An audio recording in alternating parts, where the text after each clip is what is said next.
A reading from the Holy Gospel according to Mark.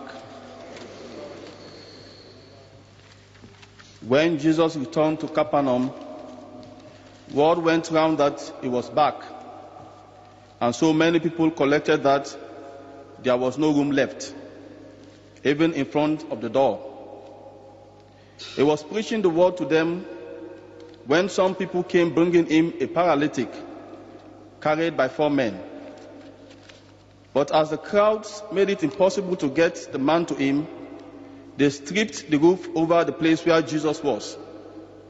And when they had made an opening, they lowered the stretcher on which the paralytic lay. Seeing their faith, Jesus said to the paralytic, "My child, your sins are forgiven." Now some scribes were sitting there, and they thought to themselves, "How can this man talk like that? He is blaspheming. Who can forgive sins but God?" Jesus, inwardly aware that this was what they were thinking, said to them, "Why do you have these thoughts in your hearts? Which of these is easier to say? To say to the paralytic, 'Your sins are forgiven,' or to say, 'Get up, pick up your stretcher and walk'? But to prove to you that the Son of Man has authority on earth to forgive sins, he said to the paralytic, 'I order you, get up, pick up your stretcher, and go off home.' And the man got up, picked up his stretcher at once, and walked out in front of everyone, so that they were all astounded and praised God, saying, 'We have never seen anything like this.'" This is the gospel of the Lord.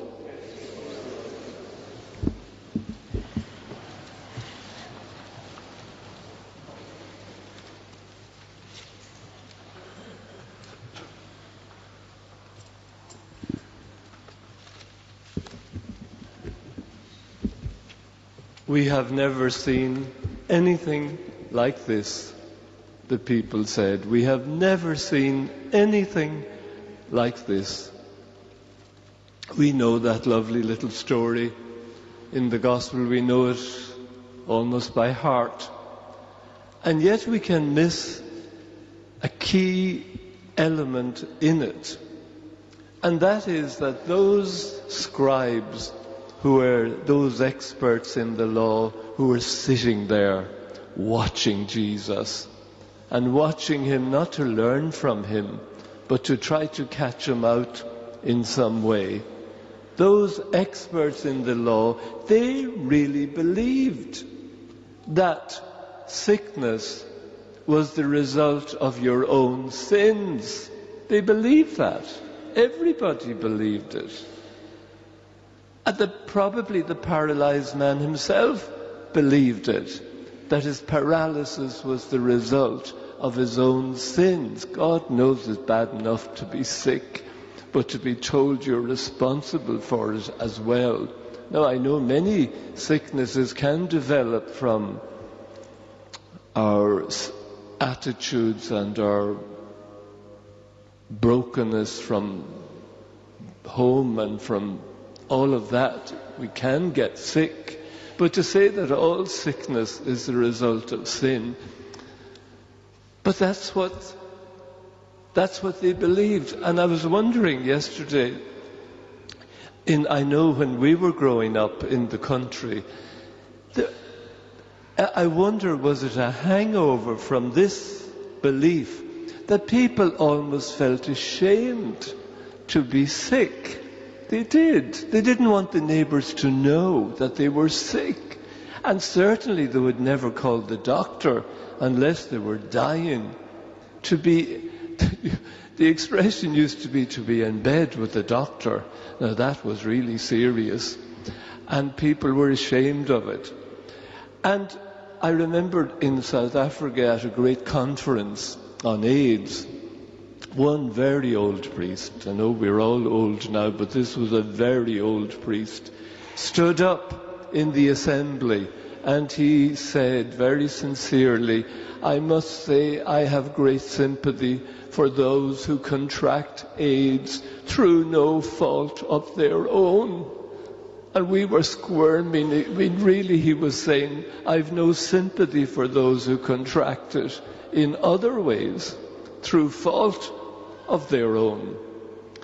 But the people, that is definitely, they believe that. And Jesus worked with that, with their conviction. And so what he says is, okay, if this man can walk again, if this man is healed of his paralysis, doesn't that mean that he is without sin?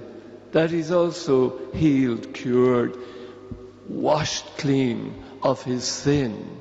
Which is easier to say, your sin. It seemed like it was easier to say your sins are forgiven than to say, get up, go, walk home, go home. I just thought I would tell you a very simple story that contains all of that. It's very simple, but it's very deep and touches every part of our lives.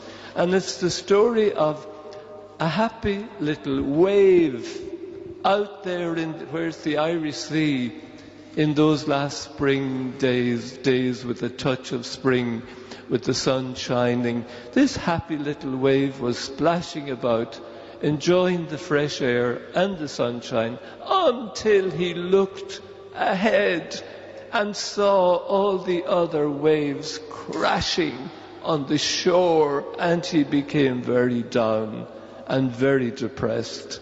And his little girlfriend, another little wave, noticed that he was sad and said, "What's wrong with you? Why are you so downcast?" And he says, "Oh, you don't understand. You don't understand. Look ahead. Look what's going to happen to us.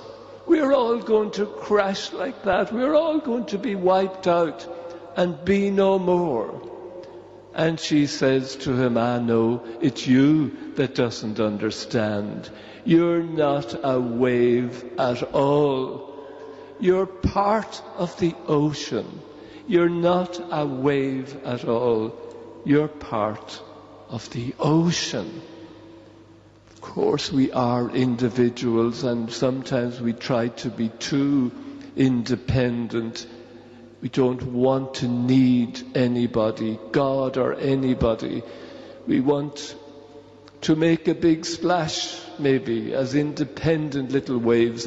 And sometimes it's only when we do crash, and we all crash, and we're all broken up at times. Sometimes it's only then that we begin to appreciate how great it is to be part of the ocean of life. All that network of relationships in family and in the community and in this believing family, this that meets week after week, how much we need other people and how much we're part of God. We're part of God too. By the mystery of this water and wine, we say, may we come to share in the divinity of Christ, who humbled himself to share in our humanity. Because of that, we can reform. We really can begin again. We can be recreated, and all the better for our crash. So I've known people who only because they were broken up in some way, that they hated, I hate it too when it happens to me. But sometimes only then do we begin a whole new inner journey that we'd never have embarked on, maybe, if we hadn't been broken, if we hadn't crashed in some way. God's divine mercy is there for us all the time, if only we realized and availed of it. God can't help us unless we allow him to help us.